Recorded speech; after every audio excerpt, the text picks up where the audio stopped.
Coach, what have you guys been able to accomplish the first 5 days, and kind of what were you looking to get done these first 5 days?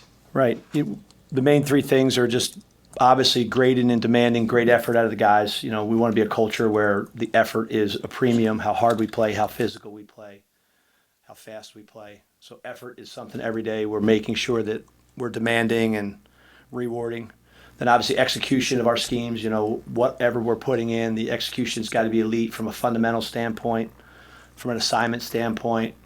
So that's a huge piece. We've got some different things going in here and there. So execution's elite. And then obviously the biggest thing is at the end of the day when you're playing football on defense is the finishing moments, the times you have an opportunity to make a play, make the tackle, win the coverage rep, win your pass rush rep, take the ball away. So, those three things are honestly what we're hammering every single day as we're trying to build this thing one day at a time. How's that last one going, that component of the finishing? What some people might call playmaking. How the Yeah, finishing I would say it's like everything, it's a work in progress, but it's something that, we want to measure it and then reward it. So we're doing a good job. Our staff is doing a good job of making sure that, when the player does make the play, he's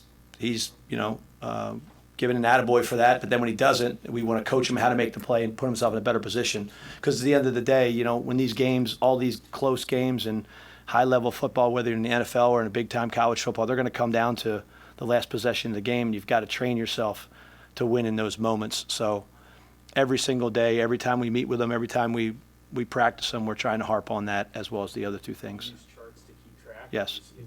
Yeah, when you say measure it, you're actually charting whether or not they won their rep in coverage, whether or not they affected the ball, whether or not they made the play.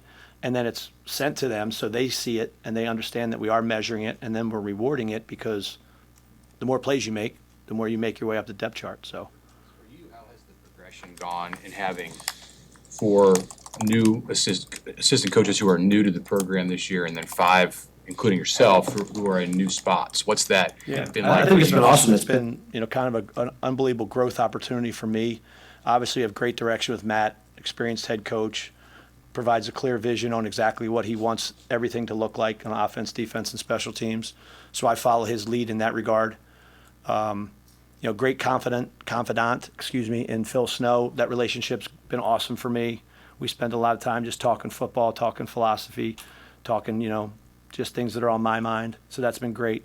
And then obviously all the coaches that we added, whether it's a different position or a new coach, they're hungry to follow the lead of coach and then obviously follow my lead. So it's been great. A lot of energy, a lot of appreciation of those guys for being here, and they're doing their best to get us better one day at a time. I'm sorry. How would you characterize Snow's role? How do you want it to be?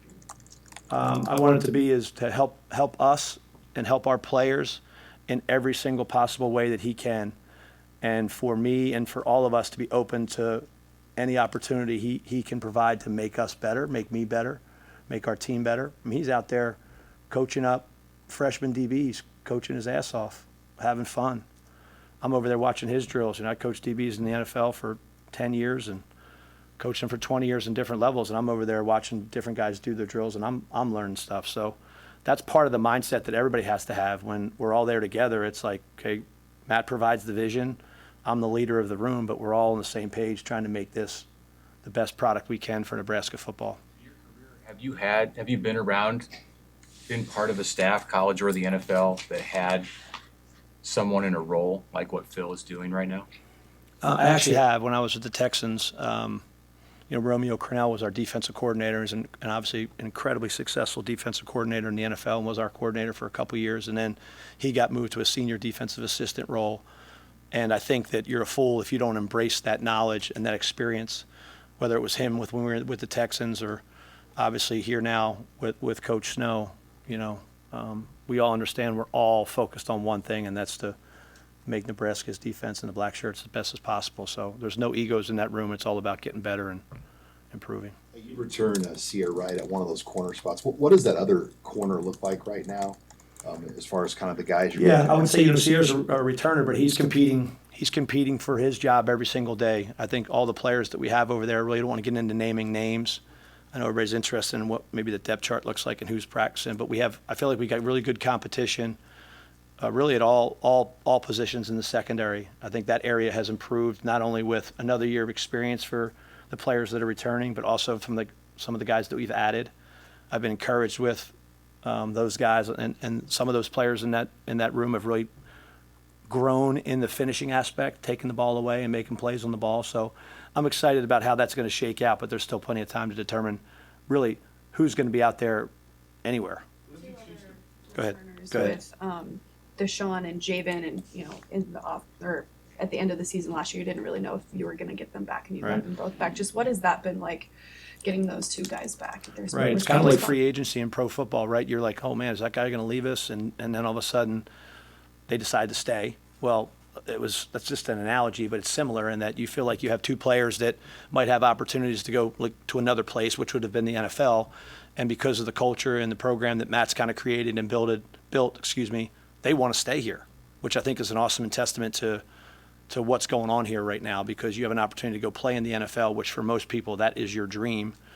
And both of them decided that they want to still be a part of this and help us build this thing on defense. And I'm obviously very excited that they're both back. They've both had very good springs. They've been good in the preseason with the strength and conditioning, good with our younger players, and spending time with them. So it's been awesome for us, and obviously we're very appreciative that they decided to do that. Likewise, when you bring in one-year guys like McCullough and Watson Trent, I mean, they're here for 1 year, so they obviously want to maximize. How have you seen those guys sort of move into leadership roles, and they got to produce right away? Yeah, without really getting into too much detail on them because they're new, I would just say I think that we're very excited that they're here. Hey, Coach, I'm curious. Last season, DB's coach, how has that experience in the Big Ten shaped how you're going to be doing things as a defensive coordinator? That's a good question. I really never thought about that. There was definitely some things that were different about coaching DBs just in general in the NFL to college. The number one thing, you're coaching men versus you're coaching younger men. I think Matt was helpful in that with transition with me, and like you really got to look at it like in college, you're really still training them to how to play, where in the NFL you're really coaching them. That was a good learning point for me to kind of like that I picked up from him saying, and I do believe that. So I think it's just, they're just not as experienced. That's all it is. So you're just trying to provide as much experience and as much exposure to the things that they're going to see, and that's why it's so important to get practice and have walkthroughs and have meetings, because that's how you develop them in that regard with every single day. So I would say that would be the biggest thing. And then there was definitely some schematic things offensively that obviously because of the way the field's not shaped, but the hash marks and things like that and the numbers, that the design of some of the offensive stuff was just something that you took time adapting to. But I've always been able to kind of adjust and figure things out fairly quickly. So hopefully we can keep working in that direction. Coach, I'm curious, with Mike Eckler with special teams, when he's not doing the special teams, is he someone that helps you at all with the defense, or does he strictly stay? Yeah, Special teams? I don't really know how to answer that question. I'd rather. Yeah, Mike's the special teams coordinator, and he's doing an awesome job.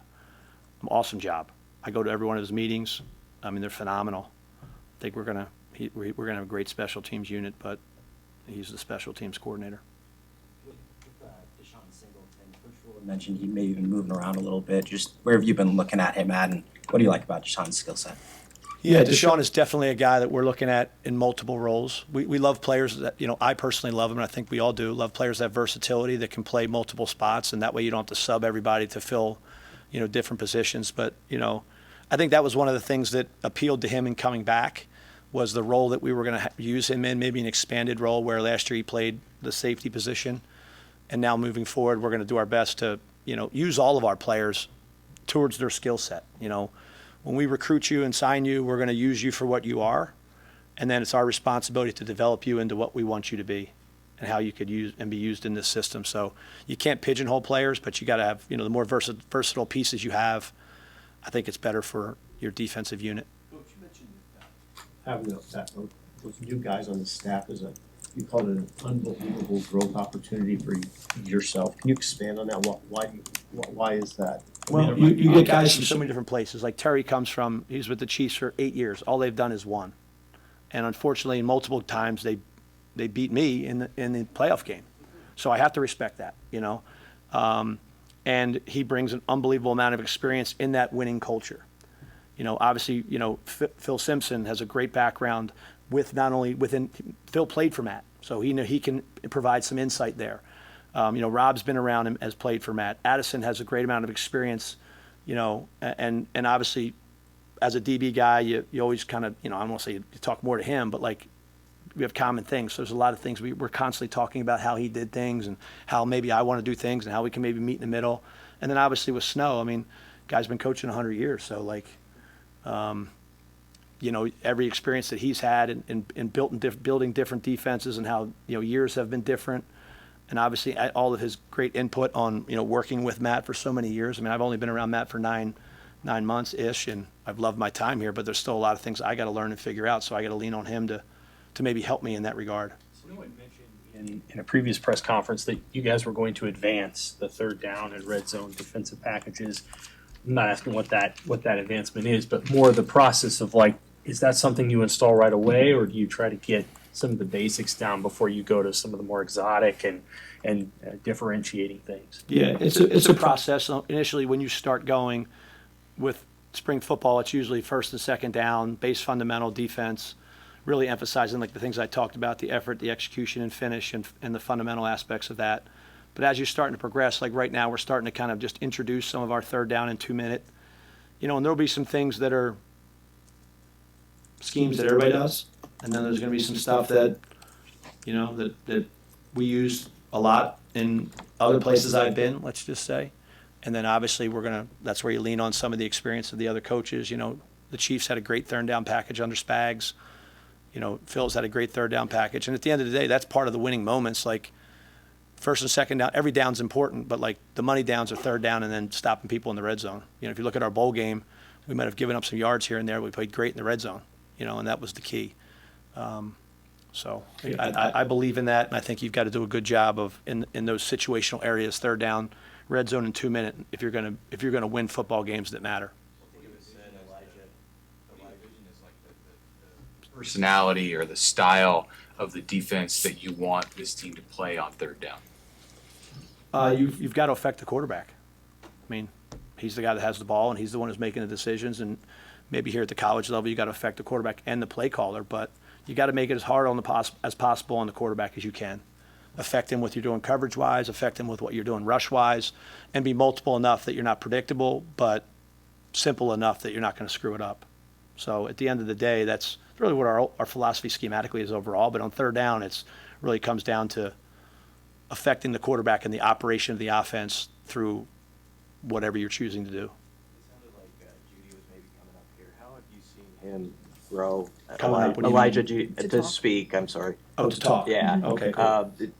Just how have you seen him grow as a player, and how do you see that defensive line kind of feeding off the opportunity they have? Yeah, you know, obviously Judy we're very happy about his decision to come back, and I would just comment that he's had a very good 5 days of spring. He's got to keep getting better, and obviously everybody understands that we lost a lot of experience on the defensive line last year with those guys, and those guys are going to all go and have good careers in the NFL. But that's part of building the program, is you have to rebuild in areas of need. And obviously, we all believe that you have to have a great defensive line to have a good defense, and I feel like we got some good young players there. The coaching's getting it better, and I think by the time it needs to be, we'll have it looking exactly the way we want it to. Following up on that, and I know it's early. Is there anybody on the defensive line who's started to separate themselves from the pack for a starting job? Yeah, I'm again, this is as it related to the question about the secondary. I'm going to kind of stay away from just kind of signaling out individuals, but I am very excited about how they've been going. Like, we go 9-on-7 every day. We go team, and like there's a lot of reps to be graded and a lot of reps to be used to create tools of improvement. And I would say that area as a collective is really coming on, and I think they embrace the challenge that's at hand right in front of them. And whether it's the guys that we just brought in or whether it's guys that've been here, I think, like I said, I think we're going to be fine there when the time comes. You talk about player development, just personally, like, what's that feeling for you as a coach when you see a player take that next step, just improve and take the things that you're teaching them and make themselves better? Ultimately, I think it's the reason why you do it. It's a pretty cool thing to see guys get better, because you know, whether you're in the NFL or you're in college, like they put so much time into this, and we all sacrifice so much to be and do what we do, whether you're a college football coach, a pro football coach, college player, or pro player. It requires so much time. It requires so much sacrifice. And I know it's a game, but at the end of the day, like when you see players develop like we did in Buffalo for the 6 years I was there, and then like using an example of, we had a kid last year, Donnie Jones, that didn't play a whole lot during the season, and he just kept getting better and better and better and better and better, and he played 50-something plays in a bowl game because he was ready to play at that time. And now he needs to keep getting better. Not singling him out as an example, but when you see that growth, then it's your job to keep encouraging that growth, because then that feeds that hunger and that desire to keep getting better, because they start to see the fruits of their labor. They start to see that the work and the time that they're spending and the work and the time that you're investing in them is rewarding. And at the end of the day, then you start to see huge growth, because now they really start to believe that they can do it, and they start to believe that they are good enough, and they start to believe that they do belong, whatever level it is. So that's one of the coolest things about my career, and I get no bigger satisfaction than when I get a text, you know, Christian Benford just signed a $76 million contract with the Buffalo Bills. We drafted him in the 6th round at Villanova. So days like that, when you get text messages from kids like that, makes you feel pretty good about what you're doing, and makes you feel pretty good that you made the career decision that you did. So Thanks, Coach. thank you guys.